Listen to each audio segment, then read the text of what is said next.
దృష్టాంతముగా సంభవించి, అనగా మన క్రైస్తవ జీవిత యాత్రానుభవాలకు, ఇశ్రాయేలీయుల అరణ్య ప్రయాణ అనుభవాలకు దగ్గరి పోలిక ఉన్నది. ప్రియులారా, వారి యాత్ర దేంతో ప్రారంభమైంది?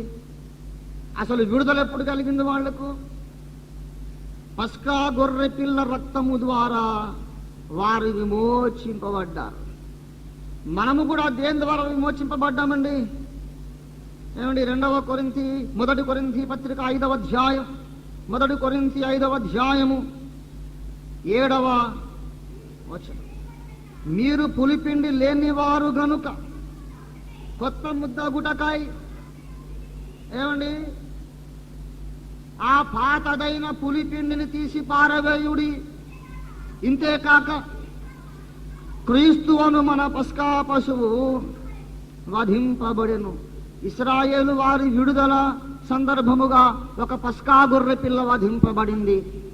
మన రక్షణ కొరకు ఒక పస్కా గొర్రె పిల్ల గొల్గొతా కొండ మీద వధింపబడింది. పస్కా గొర్రె పిల్ల రక్తము చేత ఇశ్రాయేలీయులు ఫరో దాస్యములో నుండి వారు విడిపించబడ్డారు. ఈనాడు క్రీస్తు అనే పస్కా గొర్రె పిల్ల రక్తము ద్వారా మనం పాప దాస్యము నుండి మనం విడిపించబడ్డాం. ప్రియులారా, ఇశ్రాయేలుల యొక్క యాత్ర రక్తముతో ప్రారంభమైంది.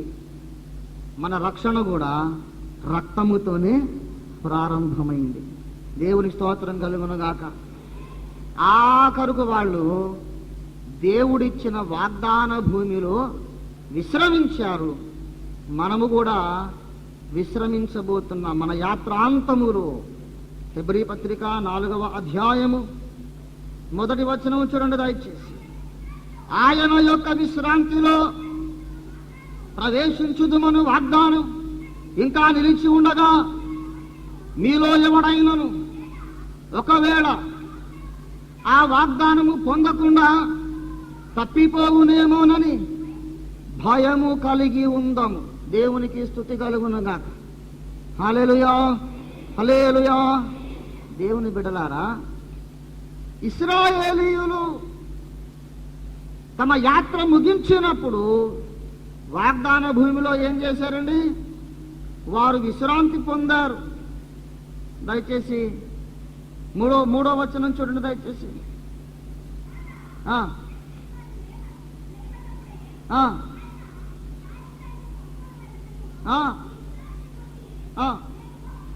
ఈ విశ్రాంతిని గూర్చి దేవుడు అన్నాడు, నేను కోపముతో ప్రమాణము చేసినట్లు వారు నా విశ్రాంతిలో ప్రవేశింపరు అని ఆయన చెప్పిన ప్రకారం విశ్వాసులమైన మనము ఆ విశ్రాంతిలో ప్రవేశించుచున్నాము. 3:11 దేవుడు ఆ ఇశ్రాయేలును గూర్చి అన్నాడట, వారు నా విశ్రాంతిలో ప్రవేశించరు. చూసారా? 3వ అధ్యాయం 11వ వచనంలో 3:11 గనుక నేను కోపముతో ప్రమాణము చేసినట్లు వారు నా విశ్రాంతిలో ప్రవేశింపరని చెప్పి తిని. ఇప్పుడట 4:3 అన్నాడు, మనము ఆ విశ్రాంతిలో ప్రవేశించుచున్నాము.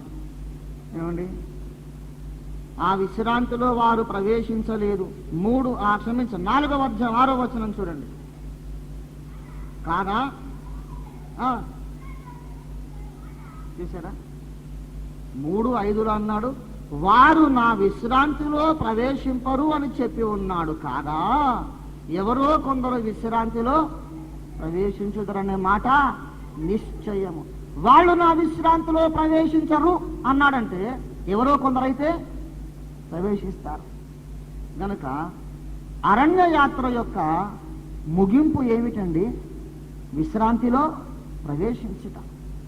వాగ్దాన భూమిలో దేవుని ప్రజల విశ్రాంతితో యాత్ర ముగించబడింది.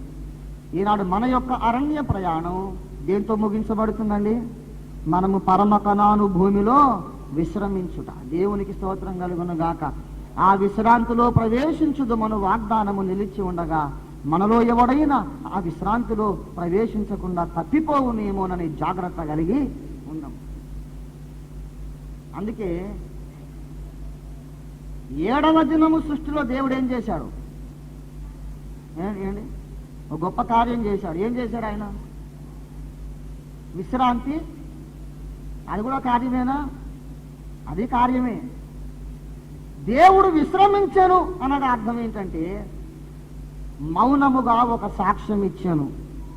నేను ఇక చేయవలసిన కార్యమేమీ లేదు, నేను తలుచుకున్నదంతా నెరవేరింది, నాకు ప్రీతికరముగా అన్ని కార్యక్రమములు సంపూర్ణముగా నెరవేరినాయి. There is nothing more that I should do. ఏది లోపము లేకుండా సర్వము జరిగనని మౌనముగా సాక్ష్యం ఇచ్చుట. దేవునికి స్తోత్రం కలుగును గాక. హల్లెలూయా. కనుక సృష్టిలోని 7వ దినమున దేవుని విశ్రాంతి, యాత్రలోని 7వ దినమున విశ్వాసి యొక్క విశ్రాంతి. దేవునికి స్తోత్రం కలుగును గాక. హల్లెలూయా. 7వ ఘట్టం ఎప్పుడు కూడా విశ్రాంతితో సంబంధించినదై ఉండును. 4 సాదృశ్యాలు అన్నాం. పరిచయమే సుమా ఇది. తరువాతి తరగతుల్లో కాస్త లోతుకి వెళదాం. లోతుకి వెళ్ళే కొద్దీ కాస్త క్లిష్టముగా, జటిలముగా బుర్ర తిరిగిపోయేలా ఉంటుంది. కానీ శ్రమ పడదాం, కొంచెం కష్టపడదాం. 3వ సాదృశ్యం ఏమిటనగా, 3వ సాదృశ్యము ఇశ్రాయేలీయులకు దేవుడు తెలియపరచి నిర్మింపజేసుకున్న ప్రత్యక్ష గుడారములోని 7 ఉపకరణములు. ప్రత్యక్ష గుడారములోని 7 ఉపకరణాలు అవి కూడా మన రక్షణకు సాదృశ్యమై ఉన్నవి. సృష్టిలో 7 దినాలున్నాయి. ఇశ్రాయేలీయుల యాత్రలో 7 ఘట్టాలున్నాయి, 7 మజిలీలున్నాయి. ప్రత్యక్ష గుడారములో 7 ప్రధానమైన ఉపకరణములు ఉన్నాయి. ఈ ప్రత్యక్ష గుడారపు ఉపకరణములు కూడా మనకు ఎలా తెలుసు అని మీరు అడగవచ్చు. తర్వాత మీకు నేను విపులీకరించినటువంటి చార్ట్ ఒకటి మీకు ఇస్తాను. అది మీరు జీవితాంతం దాచుకొని దాని మీద ఆధారపడి మీరు పరిశోధన చేయవచ్చు. ఆ చార్ట్ నేను గీస్తున్నాను, గీసి మీకు అందరికీ అది ఉచితంగానే నేను పంచిపెడతాను. జిరాక్స్ కాపీస్ తీస్తాం. కాస్త ఓపిక పట్టండి. మెటుకు ప్రత్యక్ష గుడారములోని ఉపకరణముల వరుస చెబుతున్నాను. నేను చార్ట్ ఇచ్చినప్పుడు మీకు ఇంకా విపులంగా తెలుస్తుంది. ఆ గుడారం యొక్క ప్లాన్ మీరు ఏ బైబిల్ డిక్షనరీలోనైనా చూడండి, మీకు ఇలాగే కనబడుతుంది. ఆవరణములోనికి వెళ్ళగానే ముందు తగిలేది బలిపీఠం. మొదటి ఉపకరణం బలిపీఠం. రెండవది గంగాళము. మూడవది సన్నిధి రొట్టెల బల్ల. నాలుగవది దీపస్తంభము. ఐదవది సువర్ణ ధూప వేదిక. ఆరవది మందసం. ఏడవది కరుణాపీఠం. మొదటి ఉపకరణము బలిపీఠము, ఆఖరి ఉపకరణం కరుణాపీఠం. Very good. మన రక్షణానుభవాలలో కూడా ఈ 2 ఉన్నాయి అనే విషయం మనం హెబ్రీ పత్రికలో చూడగలం. హెబ్రీ పత్రిక 13వ అధ్యాయము 10వ వచనం. మనకొక బలిపీఠం ఉన్నది. ఇశ్రాయేలీయుల ప్రత్యక్ష గుడారములో ఒక బలిపీఠము ఉన్నది. మనకు కూడా ఒక బలిపీఠం ఉన్నది. మన బలిపీఠం ఏంటి? అసలు మన బలిపశువు ఎవరు? ఏమండి, మన బలిపశువు ఎవరు? యేసు ప్రభు. ఆయన వధింపబడినటువంటి బలిపీఠం ఎక్కడుంది? ఏమండి, సిలువ. సిలువ అనే బలిపీఠం మనకున్నది. ఇశ్రాయేలీయుల ప్రత్యక్ష గుడారములో ఒక బలిపీఠం ఉన్నది. మనకు కూడా ఒక బలిపీఠం ఉన్నది. ఈ బలిపీఠం దగ్గర యాత్ర ప్రారంభించి మనం ఎక్కడికి వెళ్ళాలో చెబుతున్నాడు. మన గమ్యస్థానం హెబ్రీ పత్రిక, దేవునికి స్తోత్రం కలుగును గాక, 4వ అధ్యాయము 16వ వచనం. 4:16. గనుక మనము కనికరింపబడి సమయోచితమైన సహాయము కొరకు కృప పొందునట్లు ధైర్యముతో కృపాసనమునొద్దకు ఎక్కడ చేరదాం? కృపాసనమునొద్దకు. మాసిరామణయ్య గారు పాట రాశారు. కరుణాపీఠము చేరరే దేవుని కృప చరణస్థలిని చేరరే, పరలోక జనకుని వరములు లభించు తరుణమౌ ప్రార్థనలో కరములు జోడించి, కరుణాపీఠము చేరరే దేవుని కృప చరణస్థలిని చేరరే, పరలోక జనకుని వరములు లభించు తరుణమౌ ప్రార్థనలో కరములు జోడించి, కరుణాపీఠము చేరరే దేవుని కృప చరణస్థలిని చేరరే. కరుణాపీఠము అన్నా కృపాసనం అన్నా ఒకటే, పర్యాయ పదాలవి. కరుణ అన్నా కృప అన్నా ఒకటే. ఆసనము అన్నా పీఠము అన్నా ఒకటే. ఆసనం అంటే కూర్చునేది, పీఠం అన్నా కూర్చునేది. కరుణ అన్నా కృప అన్నా ఒకటే. కృపాసనం అన్నా కరుణాపీఠం అన్నా ఒకటే. మనం కృపాసనమునొద్దకు చేరుదామంటే ఎక్కడ చేరుదాం? కరుణాపీఠమునకు చేరుదాం. ఇప్పుడు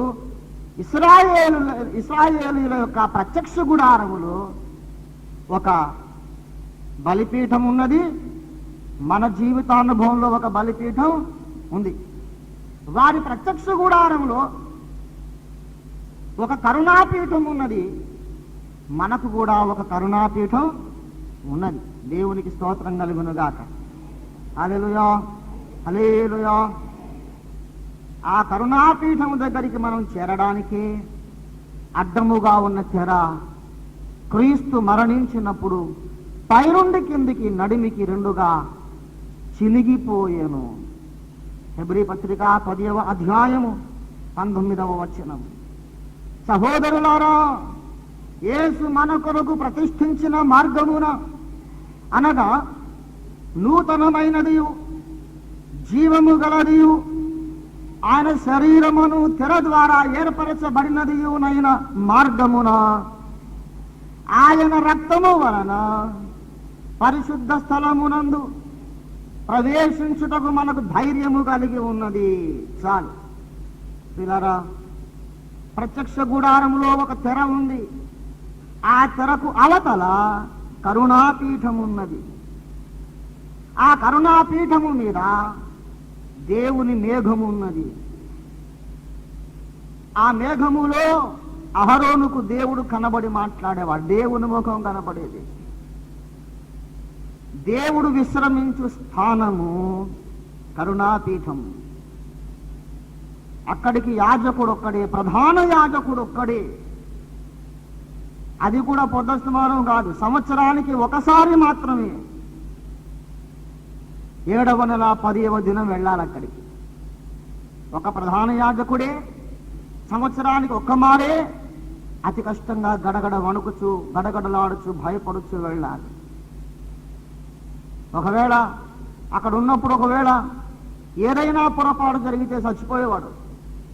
అతన్ని బయటికి లాగడానికంటే పొడగాటి తాడు ఒక నడుము కట్టుకుని వెళ్ళేవాడండి. ఆ గంటలు గణగణ వినబడుతుంటే ఓహో ఆయన లోపల పని బతికే ఉన్నాడని అనుకునేవాళ్ళు. ఒకవేళ గంటల గణగణ ధ్వని ఆగిపోతే బయటికి లాగేద్దాం శవాన్ని. చచ్చిపోయాడు అనుకోండి, ఆయన తీసుకురావడానికి ఇంకొకరు వెళ్తే వాడు చచ్చిపోతాడు. లోపల ఉన్నది సాధారణమైన వ్యక్తి కాదు, సర్వ లోక రక్షకుడు, సర్వ జగత్ నిర్మాణకుడైన పరిపాలకుడైన యెహోవా దేవుడు లోపల ఉన్నాడు. అంత భయంకరమైన స్థలం. అయితే యేసుక్రీస్తు ప్రభువు వారు ఆయన శిలువ మీద మరణించిన సమయంలో, ఆయన మరణించగానే ఆ అడ్డతెర రెండుగా చినిగింది. కింది నుండి పైకి కాదు, పై నుండి కిందికి నడిమికి రెండుగా చినిగింది. ఆ మాట తేటగా వ్రాయబడి ఉంది. పై నుండి చినిగిందంటే ఆ చింపడం అనే కార్యం దేవుడు ఆరంభించాడన్నమాట. దేవునికి స్తోత్రం కలుగును గాక. హల్లెలూయా. ఎప్పుడైతే దేవుని జనితైక కుమారుడు తన పరిశుద్ధ రక్తమును శిలువ మీద కార్చాడో, పరమ తండ్రి అనుకున్నాడు, ఇక ఈ అడ్డతెర యొక్క అవసరం తీరిపోయింది. I don't need this veil anymore, I don't need this curtain anymore. తీసిపారేయండి. మనుషులు నా సన్నిధిలోకి స్వేచ్ఛగా రావడానికి నా కుమారుడు మార్గం తెరిచాడు. దేవునికి స్తోత్రం కలుగునుగా. హల్లెలూయా. గనక ఇప్పుడు ఆయన శరీరమును ఆ తెర ద్వారా ఆ శరీరం చినిగిపోయింది కనుక ఆ శరీరములో గుండా మనం ఎప్పుడు పడితే అప్పుడు దివారాత్రములు ఆ పరిశుద్ధ స్థలంలోకి ప్రవేశించడానికి మనకు అవకాశం ఉన్నది. దేవునికి స్తుతి కలుగునుగాక. హల్లెలూయా. ఇశ్రాయేలుల ప్రత్యక్ష గుడారములో ప్రారంభమందు ప్రవేశ ద్వారమందు బలిపీఠం ఉన్నది, ఆఖరి ఘట్టమందు కరుణాపీఠం ఉన్నది. మన విశ్వాస జీవితానుభవములో కూడా ఒక బలిపీఠం ఉన్నది, ఒక కరుణాపీఠం ఉంది. అందుచేత ఆ ప్రత్యక్ష గుడారము కూడా క్రీస్తునందు దేవుడు మనకు అనుగ్రహించిన రక్షణకు అది సాదృశ్యమై ఉన్నది అనే విషయాన్ని మనం నేర్చుకుందాం. మొదటి సాదృశ్యం ఏంటన్నానండి? 7 దినముల సృష్టి కార్యక్రమము. రెండవ సాదృశ్యము ఇశ్రాయేలుల అరణ్య యాత్ర, మన రక్షణకు అది ఒక సాదృశ్యమై ఉన్నది. మూడవది ఏమండి? ప్రత్యక్ష గుడారములోని ఉపకరణముల అమరిక, అది కూడా మన రక్షణకు ఒక సాదృశ్యమై ఉన్నది. నాలుగవది ఇశ్రాయేలు ధర్మశాస్త్రములో దేవుడు నియమించిన 7 పండుగలు, అవి మన రక్షణకు ఒక సాదృశ్యమై ఉన్నవి. కొలస్సీ పత్రిక 2వ అధ్యాయం 16వ వచనాన్ని ఎవరైనా దయతో చదివి సహాయం చేయండి. కాబట్టి అన్నపానముల విషయములోనైనను, పండుగ, అమావాస్య, విశ్రాంతి దినమును వాటి విషయములోనైనను మీకు తీర్పు తీర్చడానికి ఎవనికి అవకాశమియ్యకుడి. ఇవి రాబోవు వాటి ఛాయయే గాని నిజ స్వరూపము క్రీస్తులో ఉన్నది. ప్రియులారా, ఆ వచనాన్ని కాస్త శ్రద్ధగా ధ్యానించి అర్థం చేసుకుందాం. 4 విషయాలను అక్కడ ప్రస్తావిస్తూ ఉన్నాడు అపొస్తలుడైన పౌలు. అన్నపానములు అన్నాడు మొట్టమొదటి విషయం. రెండవది పండుగలు అన్నాడు. మూడవది అమావాస్య అన్నాడు. నాలుగవది విశ్రాంతి దినమన్నాడు. అన్నపానముల విషయములోనైనను, పండుగ, అమావాస్య, విశ్రాంతి దినమను వాటి విషయములోనైనను మీకు తీర్పు తీర్చ అవకాశం ఎవరికి ఇయ్యకుడి. ఎవడు తీర్పు తీర్చడానికి అవకాశం ఇవ్వద్దు అన్నాడు అంటే అర్థం ఏంటి? అవన్నీ ఎవడు తప్పులనడానికి వీలు లేకుండా జాగ్రత్తగా పాటించండి అని కాదు. తీర్పు తీర్చని అవకాశం ఎవరికి ఇవ్వకూడి అని అంతటితోనే పౌలు ఆ సెంటెన్స్ ఆపేస్తే అప్పుడు ఏమనుకునే వాళ్ళం? ఓహో, ఎవరు తీర్పు తీర్చడానికి అవకాశం లేకుండా ఒళ్ళు దగ్గర పెట్టుకొని ఇవన్నీ జాగ్రత్తగా పాటించాలి కాబోలు అనుకునేవాళ్ళం. ఆ సెంటెన్స్ అక్కడ ఆపలేదు. తీర్పు తీర్చని అవకాశం ఇవ్వకుడి, ఇవి రాబో వాటి ఛాయయే, నీడయే, these are only shadows of the blessings to come through Jesus Christ. యేసు ద్వారా నీకు సంక్రమించబోవచ్చున్న మేలులకు ఇది నీడయే. ఎప్పుడైతే నీడ అన్నాడో అది నిజ స్వరూపము కానే కాదని పౌలు స్థాపిస్తున్నాడు. నిజ స్వరూపం ఎక్కడ ఉంది? క్రీస్తులో ఉంది. క్రీస్తులో అసలైన ఆహారం ఉన్నది, దాని యొక్క నీడ ధర్మశాస్త్రములో ఉన్నది. తినదగిన ఆహారమును గురించి చెప్పాడు. పవిత్ర జంతువులు ఉన్నవి, అపవిత్ర జంతువులు ఉన్నాయి. ఏమండి, బల్లుల్ని పిల్లుల్ని తినకూడదు, పందులను తినకూడదు అన్నాడు. మరి ఎద్దు నెమరు వేయునది, చీలిన గిట్టలు కలిగినది, ఈ 2 లక్షణములు కలిగినవి అవి పవిత్ర జంతువులు అన్నాడు. ఈ పవిత్ర జంతువులు దేవునికి బలి ఇవ్వడానికి పనికొస్తాయి, అవి మనం తినడానికి కూడా పనికొస్తాయి. ఏదైతే దేవునికి అర్పణ చేయడానికి అవకాశం ఉందో దానినే మనం తినాలి. తినడానికి పనికిరాని అర్పణానికి పనికిరాదు, అర్పణమునకు పనికిరాని తినడానికి పనికిరాదు అని ధర్మశాస్త్రంలో విధులు నిషేధాలు నియమించాడు దేవుడు. ఈ అన్నపానముల విషయమైన విధి నిషేధాలు ఒక నీడయే అన్నాడు.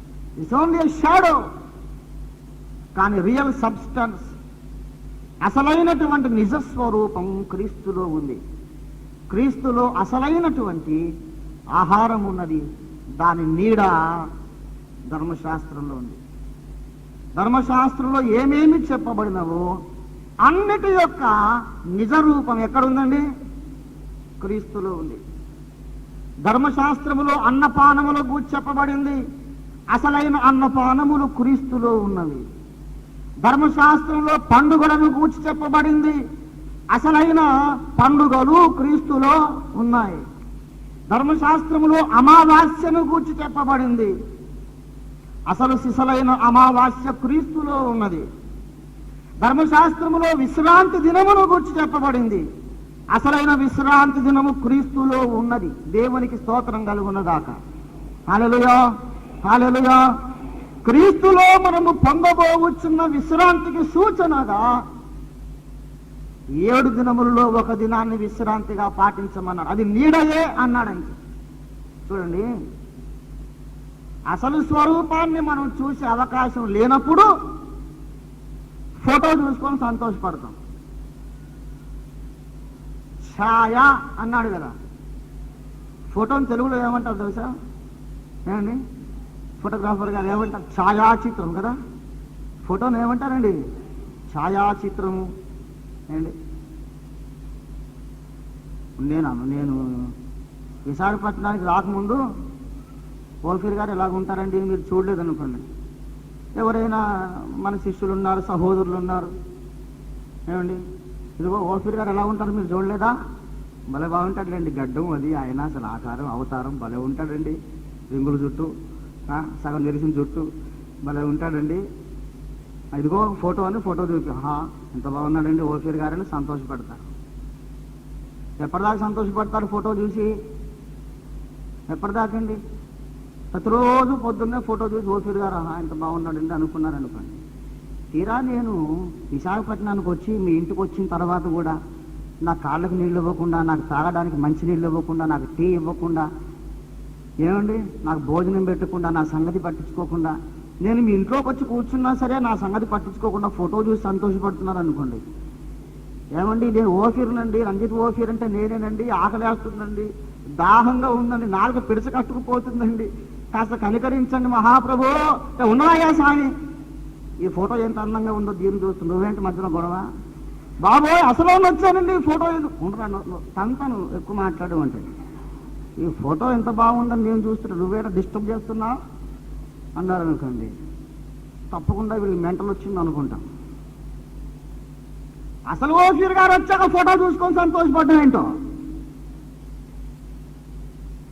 యేసులో ఉన్నటువంటి విశ్రాంతికి శనివారపు విశ్రాంతి ఒక ఫోటో. అది అసలు ఆయన వచ్చేసాడు, ఇంకా కొంతమంది ఫోటో చూసుకొని సంతోషపడుతున్నారు, వాళ్ళ ఇష్టం, వాళ్ళకి స్వేచ్ఛ ఉంది. మీరు ఇంకా ఫోటోను చూసుకుంటే చూసుకోండి, నాకు మాత్రం యేసయ్య కావాలి. దేవుని స్తోత్రం కలిగి ఉండగా. హల్లెలూయా, హల్లెలూయా, హల్లెలూయా. అందరిలో అతి శ్రేష్ఠుడు మనకందరికి తానే ప్రభువు, అందరిలో అతి శ్రేష్ఠుడు నే ప్రభువు హల్లెలూయాకు పాత్రుడు అందరము మ్రోక్కెదము హల్లెలూయాకు అందరము మ్రోక్కెదము సాగిల పాడి మ్రోక్కెదము సత్యముతో ఆత్మలో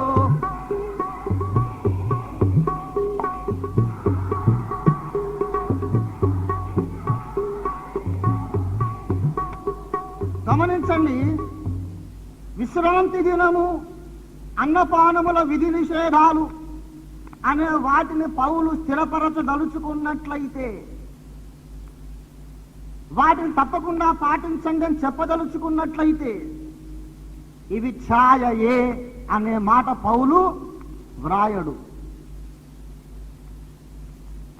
మిమ్మల్ని తీర్పు తీర్చడానికి ఎవరికి అవకాశం ఇవ్వద్దు అన్నాడు గనక మనం అందరం పాటించాలి. పాటించకపోతే తీర్పు తీరుస్తారు కదా, తీర్పు తీర్చనివ్వవద్దన్నాడు కదా పౌలు. ఎవరు వేలెత్తి చూపడానికి అవకాశం లేకుండా మనం పాటిద్దాం అని ఎవరైనా వాదించవచ్చు. అలాంటి వారు దయచేసి వినండి. అన్నపానముల విధి నిషేధాలు, విశ్రాంతి దినాచారం, పండుగలు ఇత్యాది విషయాలను పౌలు స్థాపించబూనుకున్న ఎడల అవి తప్పకుండా నెరవేర్చండి అని చెప్పదలుచుకున్నట్లయితే ఇవి ఛాయయే అనే మాట వ్రాయకూడదు. ఇవి ఛాయయే అన్నాడు గనక పౌలు వాటిని స్థాపించబూనుకోలేదని కాస్త ఇంగిత జ్ఞానం ఉపయోగిస్తే అర్థమవుతుంది. అసలైనటువంటి అన్నపానములు క్రీస్తులో ఉన్నాయి. దేవుని బిడ్డలారా, అన్నపానాల గురించి చాలా మందికి చాలా పట్టింపులు ఉన్నాయి. ఫలానా మాంసం తినొచ్చా? నేను చెప్తున్నా, ఏదైనా తినొచ్చు, మనిషిని తప్ప. మనిషిని కూడా తినొచ్చు, మొత్తం తినకూడదు, మెదడు మాత్రమే తినొచ్చు. ఇట్లాంటి ప్రసంగాలు చేసి మీరు నా మెదడు తినొచ్చు కొన్ని ప్రసంగాలు అడిగి ఏమండి, ఏమేమి తినవచ్చును? మనిషిని తప్ప అన్ని తినొచ్చు. శాకాహారమే తింటానంటావా? చాలా సంతోషం. లోకంలో ఉన్న వారందరూ శాకాహారమే తినటం ఎంతో మంచిది.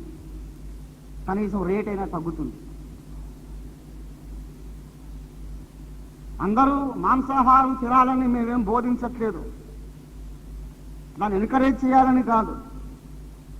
నా భారం ఏమిటనగా, నీ రక్షణ, నీ నిత్య బహుమానం ఈ తిండి తిప్పల మీద ఆధారపడి లేదు, యేసు రక్తము మీద ఆధారపడింది. దేవుని స్తోత్రం కలుగునుగా. Hallelujah. Your salvation doesn't depend upon your food. Whatever you eat, you don't lose the salvation. యేసు కార్చిన రక్తమును బట్టి నేను క్షమించబడుతున్నాను కానీ తిండి తిప్పలు బట్టిగా. దయచేసి లేఖనము చూద్దాం. హెబ్రీ పత్రిక 13వ అధ్యాయము 9వ వచనం.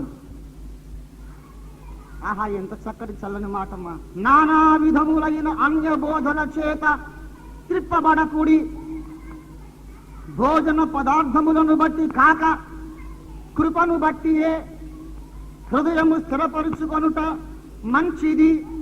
భోజనములను బట్టి ప్రవర్తించిన వారికి ఏమీ ప్రయోజనము కలుగలేదు. మొత్తం కొట్టి పారేశాడు. ఇంకా దానికంటే ఇంకా స్ట్రాంగ్ వచనం ఏదన్నా కావాలని మీకు? భోజనములను బట్టి ప్రవర్తించిన వాళ్ళు కొందరు ఉన్నారు, వాళ్ళకు ప్రయోజనం ఏమన్నా కలిగిందా? కలుగలేదన్నాడు పౌలు.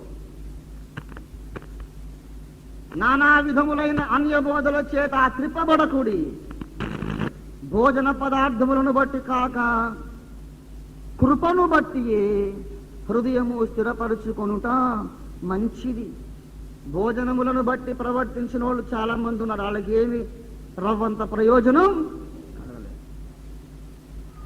నీకు ఇష్టమైతే ఎప్పుడు సాంబారే తిను, మాకు అభ్యంతరం లేదు. ఏమండి, ఎప్పుడు పప్పుచారు, వంకాయ వేపుడు ఏమండి అలాగే తిను. నువ్వు తప్పకుండా మాంసం తినాలని మా బోధ కాదు. అసలు నిజానికి ఒక మాట చెప్పినా, ఆదాము హవ్వలు పాపం చేయకముందు వారు శాకాహారులే.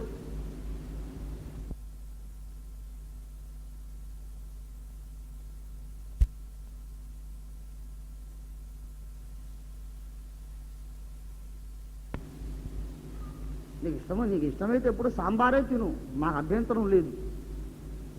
ఏమండి, ఎప్పుడు పప్పుచారు, వంకాయ వేపుడు, ఏమండి అలాగే తిను. నువ్వు తప్పకుండా మాంసం తినాలని మా బోధ కాదు. అసలు నిజానికి ఒక మాట చెప్పనా, ఆదాము హవ్వలు పాపం చేయకముందు వారు శాకాహారులే. నోవహు జలప్రళయం దాకా శాకాహారులే. జలప్రళయం అయ్యాక దేవుడు ఆజ్ఞాపించాడు, ఆ పచ్చని కూర మొక్కలు తినినట్లుగా మీరు జంతువులను కూడా తినవచ్చును అని ఆజ్ఞించాడు. After the flood. ఇక్కడ మాంసాహారం శ్రేష్టమా శాకాహారం శ్రేష్టమా అని కాదు నా బోధ. మన రక్షణకు మన తిండి ఆధారం అది గ్రహిస్తే చాలు. ఏది తిన్నా ఒకటే, ఏం తినకపోయినా ఒకటే.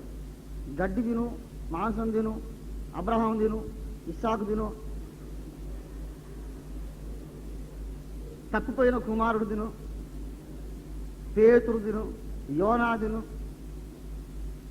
లేకపోతే ఎండుగడ్డే తాలింపు వేసుకుని తిను, నీ ఇష్టం నాయనా. దాని మీద నీ రక్షణ ఆధారపడి లేదు. ఎందుకంటే బైబిల్ అసలు యేసయ్య ఏమన్నాడో తెలుసా? దయచేసి మీరు మార్కు సువార్తలోకి రండి. మార్కు సువార్త 7:14. ఏమండి, అప్పుడు ఆయన జన సమూహమును విడిచి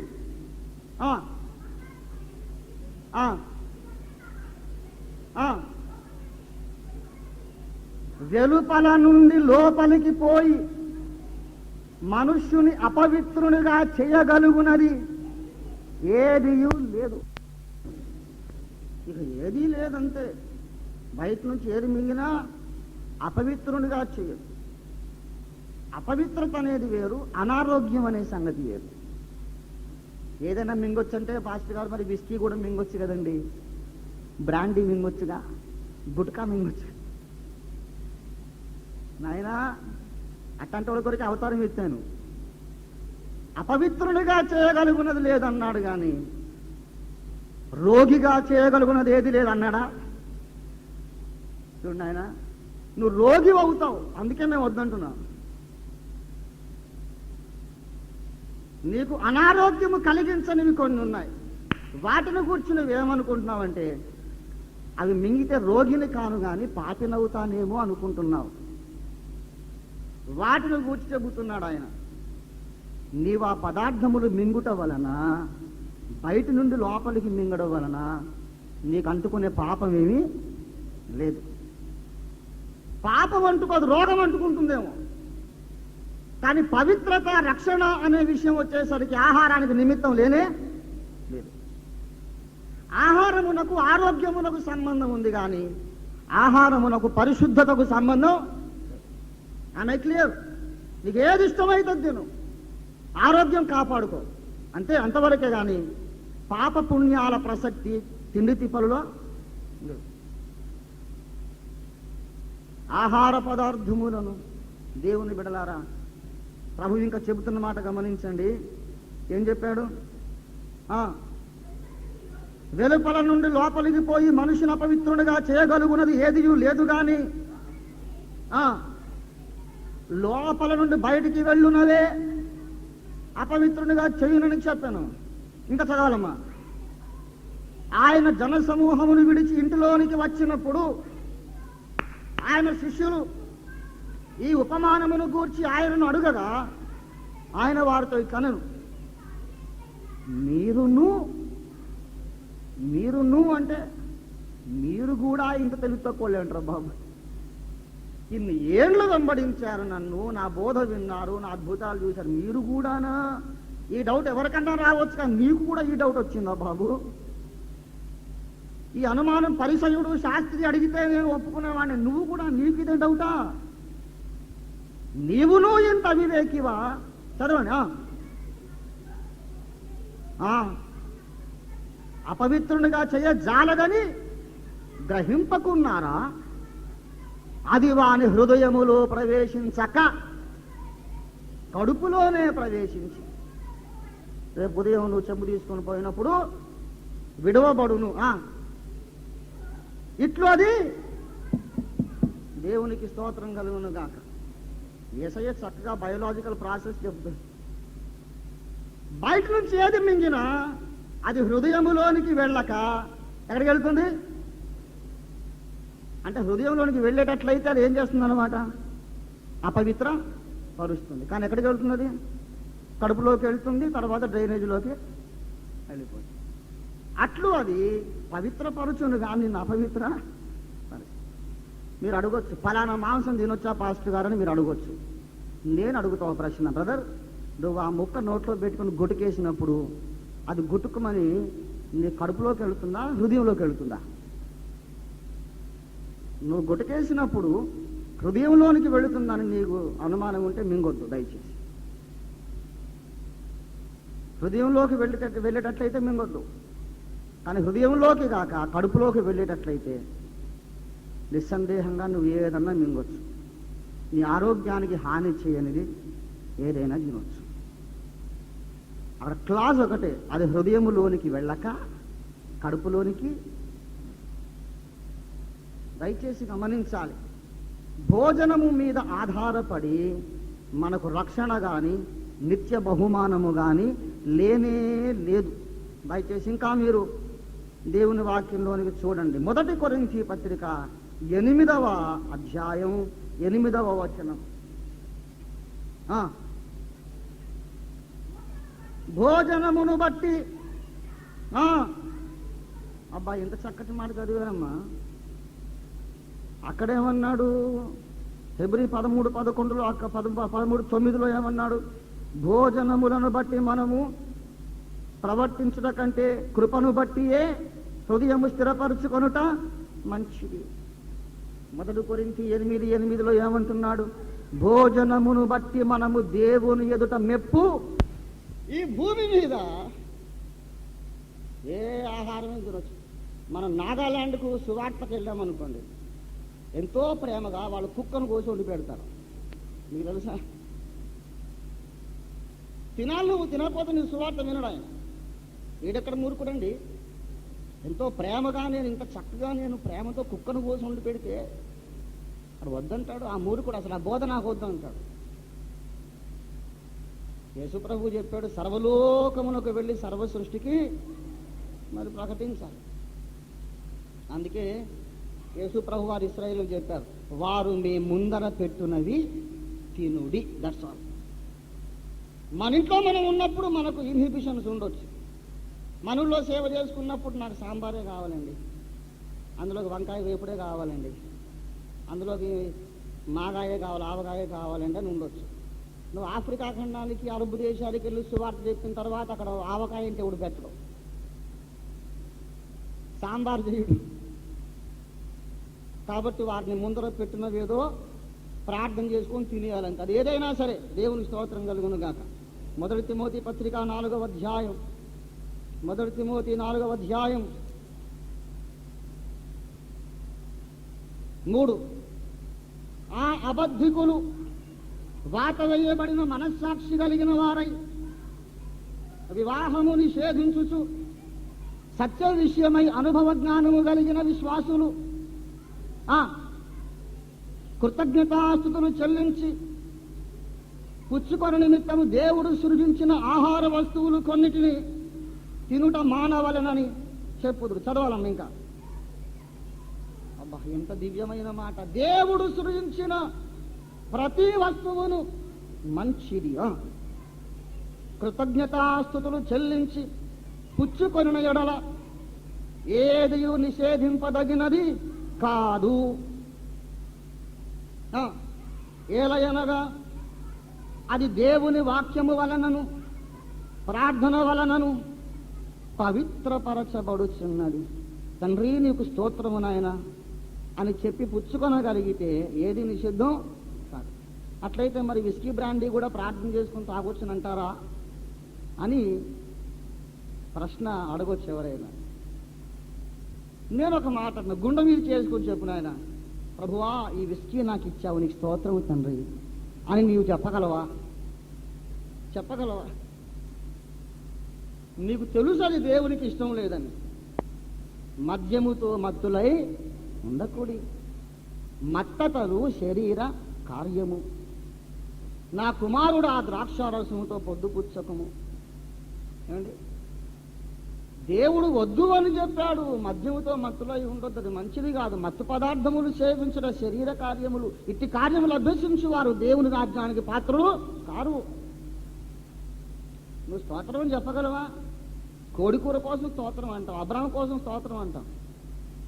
నువ్వు బ్రాండీ కోసం స్తోత్రం చెప్పగలవా? ఏంటి అలా మొండి వాదన చేస్తావు? ప్రభువా ఈ సిగరెట్ కోసం స్తోత్రం చెప్పగలవా? చెప్పలేవు. మొండి వాదన చేయబాకు. ఆహార పదార్థముల గురించి చెబుతున్నాడు ఇక్కడ. విస్కీ ఆహారం కాదు, సిగరెట్ ఆహారం కాదు. కానీ అబ్రాహము, యోనా, పేతురు ఆహారం. దేవుని స్తోత్రం కలుగునుగా. హల్లెలూయా. కనుక ఆహార పదార్థాల సంగతి మాట్లాడతారు, బ్రాండీ సంగతి మాట్లాడతారేంటి? రాంగ్ రూట్లోకి వెళ్ళకండి. భోజనము చేయునప్పుడు తినదగిన ఆహార వస్తువులలో ఏదియు నిషేధింపదగినది అద్దిగది కానే కాదు. దేవానికి స్తోత్రమని చెల్లించి పుచ్చుకుంటే ఏది నిషిద్ధం కాదు. నేను నా సేవ ప్రారంభంలో అసలు ఎంత నీట్గా బ్రతికానంటే, మా అమ్మ మమ్మల్ని నలుగురు ఆడపిల్లలు ఒకరిని నేను ఆడపిల్లలకు పెంచింది ఆకుచాడు కిందలాగా. అట్లాంటి దేవుడు నన్ను సేవకు తిరిగి అడవుల్లోకి ఎలుగుబంటు తిరిగి పెద్ద పుల్లు తిరిగే కాడికి తీసుకెళ్ళాడు. ఒకసారి ఏదో కూర పెట్టి ఉడుమంటది, ఉడుము చూశాడు. అయ్యో బాబోయ్, మీరు నమ్మండి నమ్మకపోండి, కడుపులో గిరగిరా మరదెక్కినట్టు తీపేసి బళ్ళున వాంతి చేస్తున్నా. ఇవన్నీ నాకు ఇష్టమని చెప్పట్లేదు ప్రియులారా, దయచేసి గమనించాలి. ఇప్పుడు తిండిపోతులాగా ఉన్నాడు, ఇవన్నీ పెట్టాలేమో అని అనుకోబాకండి. నేను ఏపాటి తిండిపోతున్నా నన్ను ఎరిగిన వాళ్ళకి తెలుసు. ఏమండి, సంవత్సరానికి 150 రోజులు ఉపవాసం చేస్తున్నాను 18 ఏళ్ల బట్టి. తిండిపోతున్నాను కాదు, అవన్నీ మనం తినాలని కాదు. వాటిని నువ్వు తినకపోయినా పర్వాలేదు. తినకపోవడానికి నువ్వు ఏం కారణం చెప్పాలంటే, బ్రదర్ నాకు ఇష్టం లేదని చెప్పు, నాకు అసహ్యం అండి అని చెప్పు, నాకు అలవాటు లేదండి అని చెప్పు, నాకు నచ్చలేదండి అని చెప్పు. అంతేగాని అది తింటే పాపం అండి అనకు. అర్థమైందా? అది తింటే పాపం అనకు. ఏది తిన్నా పాపం కాదు. మనకు కొందరికి ఇష్టం లేదు. నాశనం దాకా ఎందుకు వెళ్తాం? నాకు చేమగడ్డ కూర అంటే ఇష్టం లేదు. చేమ దుంపలు ఉంటాయి కదా, ఎందుకంటే అదంతా జిగురుగా ఉండి నాకేం ఫీలింగ్ వస్తుందంటే, పచ్చి చేపలు కడగకుండానే కూర వండితే దాని మీదంతా నాచు ఉంటుంది చూసారా? పచ్చి చేపలు పట్టుకుంటే జారిపోతూ ఉంటుంది చూసారా? ఆ చేమ కూర అలాగ నాకు జారిపోతూ ఉంటుంది. ఎక్కడ లేని అసహ్యం అనిపిస్తుంది. నాకు ఇష్టం లేదు, తినను. అలాగే నువ్వు కూడా ఫలానా మాంసం తినవు, అసలు ఏ మాంసం తినవు, నీ ఇష్టం. అది తినాలని నేను చెప్పట్లే. మనం అసలు అందరూ శాకాహారమే తింటే మంచిదని డాక్టర్ చెబుతున్నారు. ఏమండి, ఆకుకూరలు కాయగూరలు తింటే మంచిది. నేను చెప్పేది మీరు బాగా అర్థం చేసుకోవాలి. మన ఆహారపు అలవాట్ల మీద ఆధారపడి మన ఆరోగ్యం ఉంటుంది, కానీ మన పరిశుద్ధతకు దానికి ఏం సంబంధం? నీ ఆహారానికి ఆరోగ్యానికి సంబంధం. ఇది ఆరోగ్యానికి మంచిది కాదని తినబాకు. నాకు నచ్చలేదండి అని తినబాకు, నాకు అలవాట్లేదండి అని తినబాకు. కానీ దాని మీద ఆధారపడి నీ రక్షణ. భోజన పదార్థములను బట్టి మనము దేవుని ఎదుట మెప్పు పొందము. ఇదేది మింగినా హృదయంలోకి వెళ్ళదు, కానీ అది హృదయములోనికి వెళ్ళక కడుపులోనికి వెళ్ళును, బహిర్భూమిలో విడవబడును.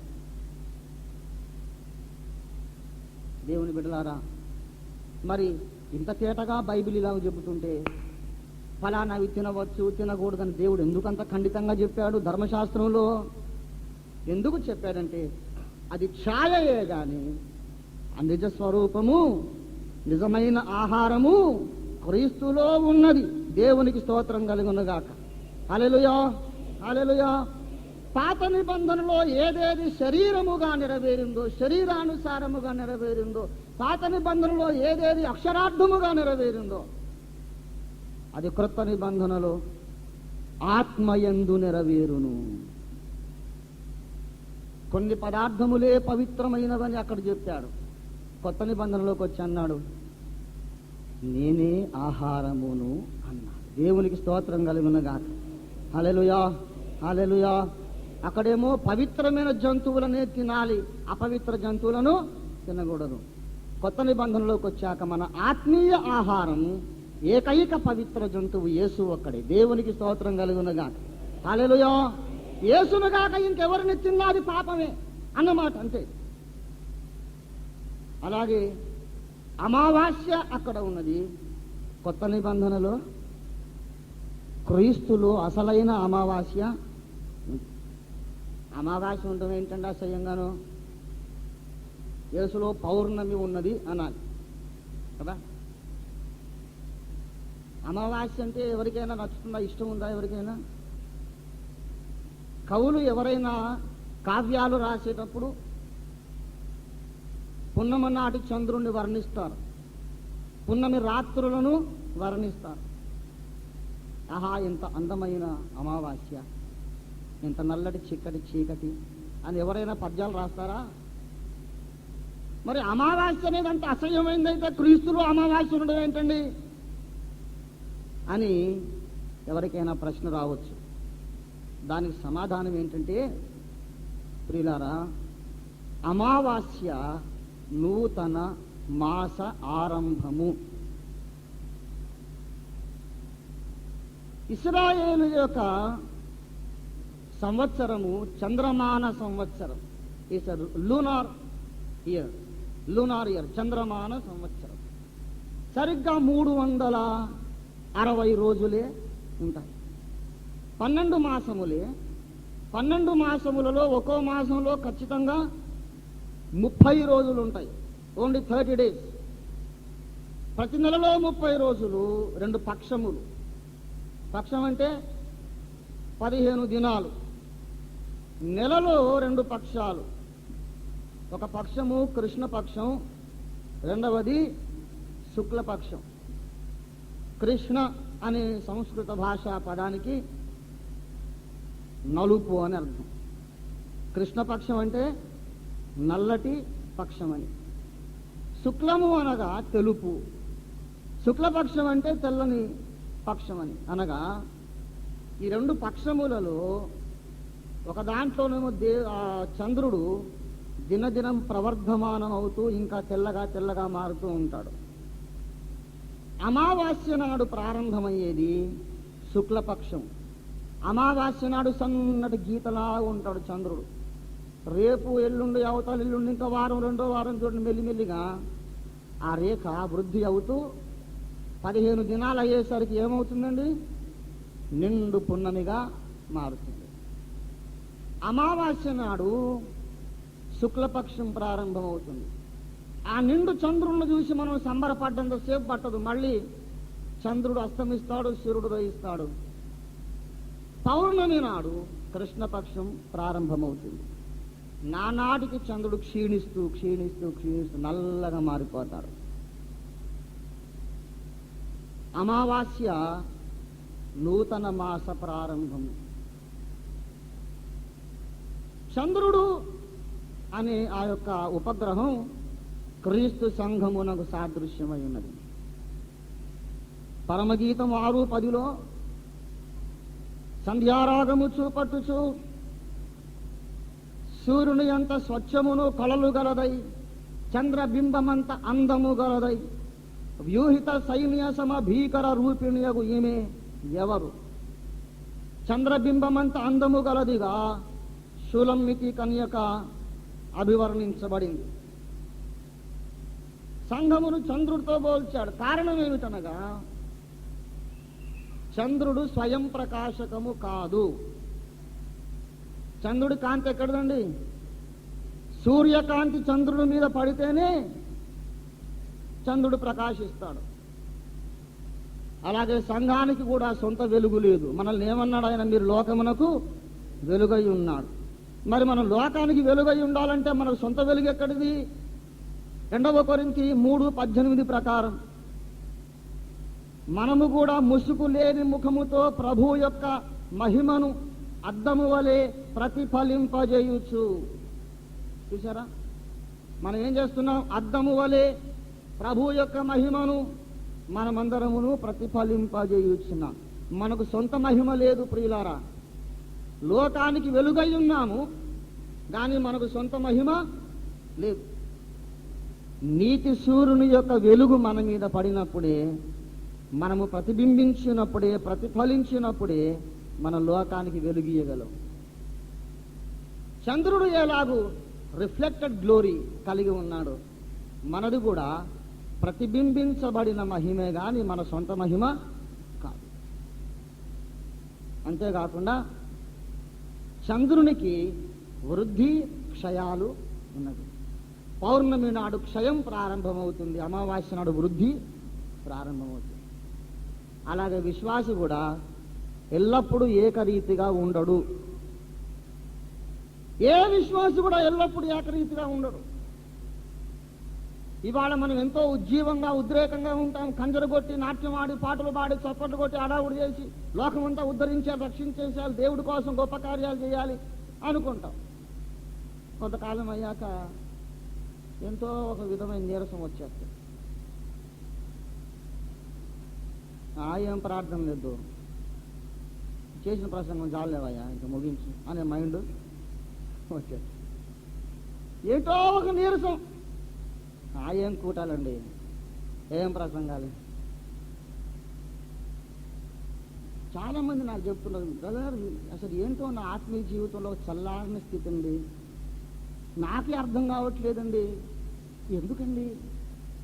నాకు అర్థమైంది, నీకు ఎందుకు అలాగైంది నీకు తెలియలేదు. కానీ ఏమైందో తెలుసా? చంద్రుడు క్షీణించడానికి, వృద్ధి చెందడానికి కారణం ఏంటో తెలుసా? చంద్రునికి సూర్యునికి మధ్యలో భూమి అడ్డం వచ్చింది. నీకు నీ ప్రభువుకు మధ్యలో ఈ లోకం అడ్డం వస్తుంది. నీవు చంద్రుడివి, నీ ప్రభువు ఏమో నీతి సూర్యుడు. మధ్యలో నీ కుటుంబం, నీ భార్య, నీ పిల్లలు, నీ ఉద్యోగం, నీ స్నేహితులు, నీ శరీరపు వాంఛలు ఇవన్నీ అడ్డం వచ్చినప్పుడు ఆ మహిమ నీ మీద ప్రకాశించదు గనక నీవు తిరిగి ప్రకాశించలేవు. మెల్లిమెల్లిగా ఈ నీడలు ఎక్కువైపోతూ ఉంటే నీ ప్రకాశం తక్కువైపోద్ది. కొంతకాలం అయ్యాక నీకు ప్రభువుకు మధ్యలో ఉన్న వాళ్ళు మెల్లిమెల్లిగా దూరం అయిపోతుంటారు.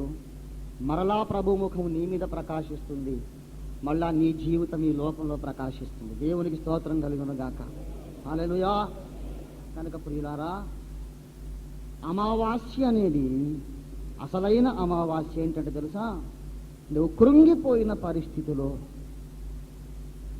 పూర్తిగా వెలుగులేని చిమ్మ చీకటి పరిస్థితిలో నీ ఉండి తిరిగి నీ ఆత్మీయ జీవితము ఒక నూతన ఉజ్జీవములోనికి వచ్చుటే అమావాస్య. దేవునికి స్తోత్రం కలుగునుగాక.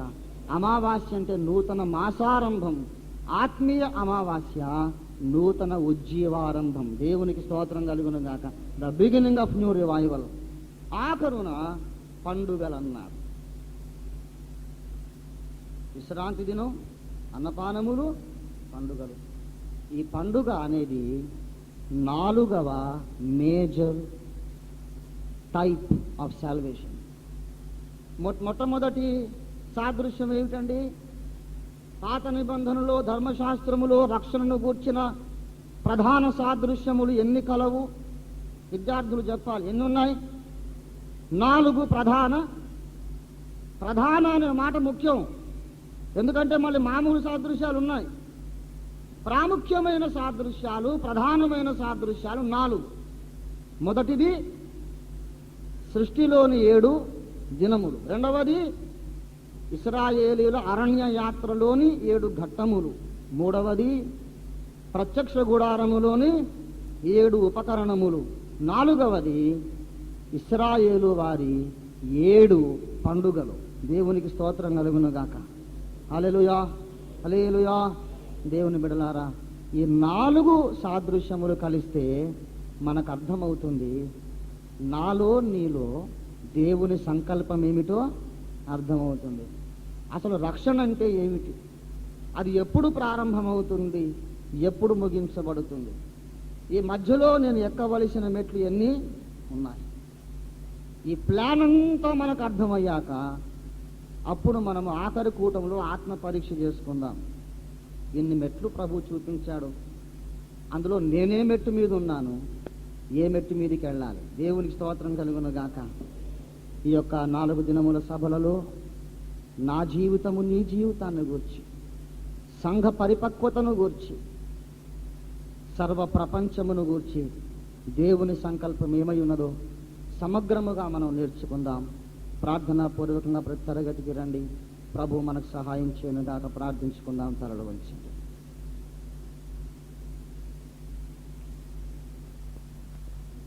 కొద్ది క్షణాలు మౌనముగా ప్రభు తట్టు చూస్తూ ప్రార్థిస్తూ ఉన్నాం. ప్రియులారా, మన ప్రభు మనతో విస్తరించి దయపాలించి మాట్లాడారు. నా ప్రజలు జ్ఞానము లేని వారై నశించుచున్నారని సర్వశక్తి కలిగిన మన దేవుడు, మన తండ్రి కలత చెంది బాధపడుతూ ఉన్నారు. జ్ఞానము లేని కన్యకలు రాకడలో విడువబడ్డారు. ప్రియులారా, మనం సంపూర్ణులం కావాలి, సంపూర్ణులమగుటకు సాగిపోవాలి. అందుకోసం దేవుని సంకల్పం అంతయు మనము నేర్చుకోవాలి. మన పట్ల దేవుని ప్రణాళిక ఏమై ఉన్నదో, అది ఎంత సుదీర్ఘమైనదో, ఎంత సువిశాలమైనదో, అందులో మనం ఎక్కడ ఉన్నామో మనము గ్రహించి ప్రభు రాకడకు ముందే సంపూర్ణ సిద్ధి పొందడానికి మనము ప్రయాసపడదాం, సాధన చేద్దాం. ప్రేమ కలిగిన మా పరలోకపు తండ్రి, నీ మహాకృపను బట్టి పరిశుద్ధుడా, ఈ యొక్క ఉదయకాలపు తరగతిలో ఈ 4 దినముల సెమినార్లోని ప్రప్రథమ పాఠములోనే అనేక విషయాలు, మాకు అగోచరమైన విషయాలు మీరు మాకు ప్రత్యక్షపరిచి నీ చిత్తమును మాకు తేటగా తెలియపరిచినందుకు నీకు స్తుతులు స్వామి. అల్పుడైన మీ దాసుని మీరు మరుగుపరిచి అభిషేకించి మాతో కూడా మాట్లాడి ఉన్నందుకై నీకు స్తోత్రములు. ఇప్పుడు ప్రభువా, లంచ్ బ్రేక్ కొరకు మా ప్రభువా ఈ తరగతిని విరమిస్తుండగా తిరిగి మేము కూడుకునే సమయం వరకు మీ సన్నిధి మాకు తోడించమని, 2వ తరగతిలో కూడా మీ ప్రత్యేక సన్నిధి మాకు అనుగ్రహించి మాతో మాట్లాడమని యేసునామములో ప్రార్థిస్తున్నాము తండ్రి.